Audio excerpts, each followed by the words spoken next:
Assalamualaikum warahmatullahi wabarakatuh. Bersama gue Andi Boka. Terima kasih telah mengklik video ini.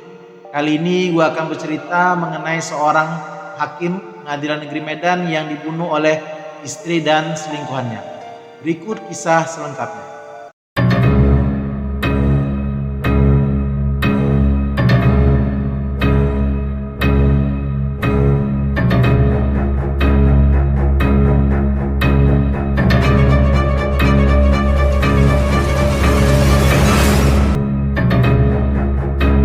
Pada tahun 2020, kasus pembunuhan Hakim Pengadilan Negeri Medan, Jamaluddin 55 tahun menjadi perhatian publik.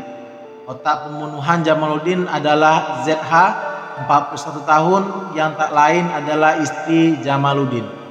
Kasus pembunuhan tersebut dipicu hubungan rumah tangga antara keduanya yang tidak harmonis.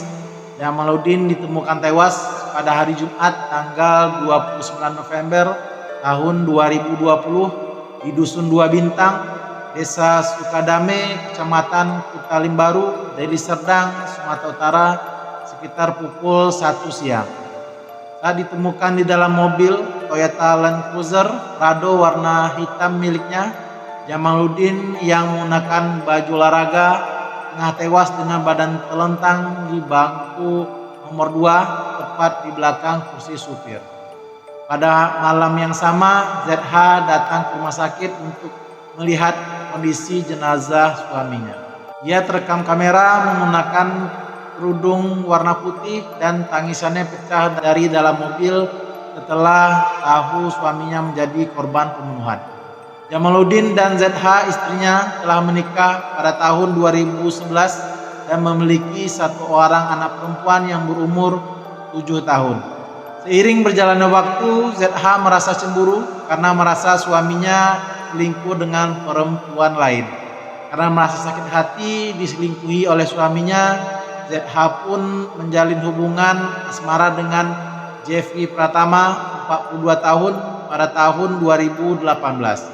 Keduanya pun sering melakukan hubungan layaknya suami istri di rumah Jamaluddin.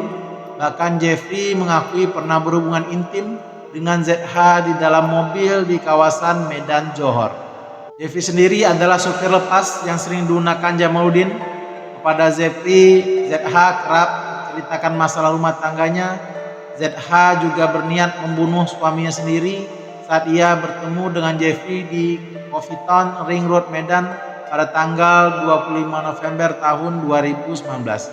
Jeffrey sendiri mau membantu karena dia sayang dengan ZH. Mereka pun mengajak Reza Falevi, 29 tahun, untuk membunuh Jamaluddin.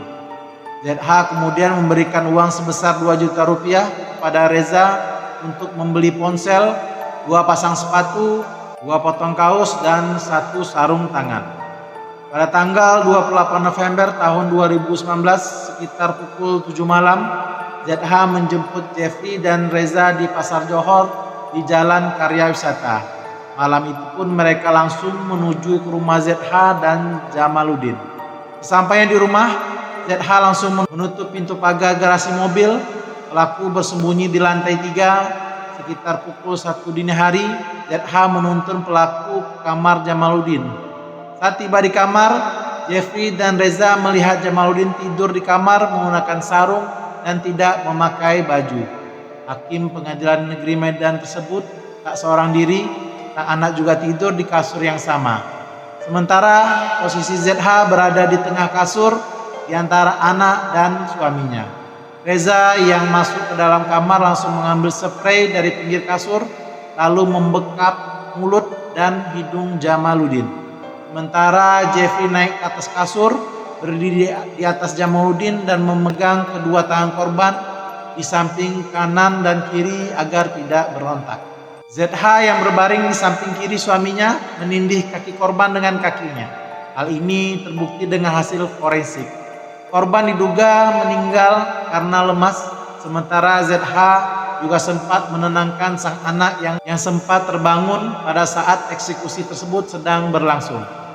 Setelah Jamaluddin dipastikan meninggal dunia dan waktu telah menunjukkan pukul 3 dini hari, mereka bertiga pun kembali berdiskusi untuk mencari tempat untuk membuang mayat. Kemudian mereka bertiga mengangkat korban ke dalam mobil. Jeffrey kemudian menyetir mobil itu bersama Reza hingga ke Deli Serdang. Namun di tengah perjalanan Reza mengambil sepeda motor di rumah orang tuanya dan kembali mengikuti Jeffrey. Sedangkan ZH tidak ikut. Sebelum dibuang, mereka memakaikan baju olahraga Pengadilan Negeri Medan kepada korban dan akhirnya mayat Jamaluddin dibuang sekitar pukul 4.30 dini hari menjelang subuh. Jeffrey lalu menggeser persneling di posisi D, lalu mobil diarahkan ke jurang ke kebun sawit. Kemudian Jeffrey meninggalkan TKP dengan motor yang dikendarai oleh Reza. Siang hari mayat Jamaluddin ditemukan warga sekitar. Kasus pembunuhan ini baru bisa terkuak setelah hampir 40 hari polisi menyelidikinya. Lebih 20 orang diperiksa sebagai saksi, mulai dari teman dekat Jamaluddin, tetangga hingga saksi yang berada di tempat lokasi penemuan mayat korban. Akan tetapi pengungkapan kasus ini cukup lama lantaran skenario pembunuhan dilakukan dengan rapi, baik saat perencanaan maupun saat mengeksekusi korban. Persoalan yang dihadapi penyidik adalah masalah dukungan alat bukti. Karena pelaku menggunakan alat komunikasi yang tidak biasa sehingga penyidik kesulitan. Polda Sumut akhirnya meminta bantuan Direktorat Cyberkrim Mabes Polri di Jakarta hingga akhirnya polisi berhasil menemukan bukti komunikasi yang menguatkan adanya indikasi pelaku membunuh Hakim Jamaluddin. Kasus pembunuhan ini begitu rapi, salah satunya karena tidak ditemukan tanda-tanda kekerasan pada tubuh korban. Akhirnya ZH ditangkap polisi karena dinyatakan sebagai otak pembunuhan suaminya sendiri. Sementara itu, Maimunah, seorang pengacara di Medan mengatakan Jamaluddin sempat menghubunginya untuk mengurus perceraian dengan ZH. Menurut Maimunah, keinginan cerai itu telah disampaikan ke sang istri ZH sejak September 2019. Namun dalam pertemuan keduanya pada tanggal 2 September 2019, Jamaluddin bercerita bahwa istrinya tak terima dengan perceraian tersebut dan tak ingin harta Jamaluddin dibagi kepada anak-anaknya dari istri pertama Hakim Pengadilan Medan itu. 3 hari sebelum korban ditemukan tewas, Maimunah mengatakan bahwa Jamaluddin menyampaikan kepadanya untuk segera mendaftarkan gugatan cerai. Rencananya berkas akan didaftarkan Pengadilan Agama pada hari Senin 22 Desember 2019. Pada 29 November 2019 di hari pembunuhan, Maimunah berusaha menemui Jamaluddin, namun sang hakim tidak ada di ruangan. Maimunah mengatakan saat akan mengurus perceraian, Jamaluddin bercerita bahwa ia memiliki kekayaan mencapai 48 miliar rupiah, di mana 30 miliar itu berupa aset dan 18 miliar itu berbentuk uang tunai. Sebuah angka yang sangat fantastis. Jamaluddin berencana membagikan hartanya ke semua anak-anaknya, termasuk 2 anak dari mantan istri yang pertama dan juga 1 anak dari ZH. Lalu pada bulan September akhir, ZH tidak mau dibagikan surat-suratnya.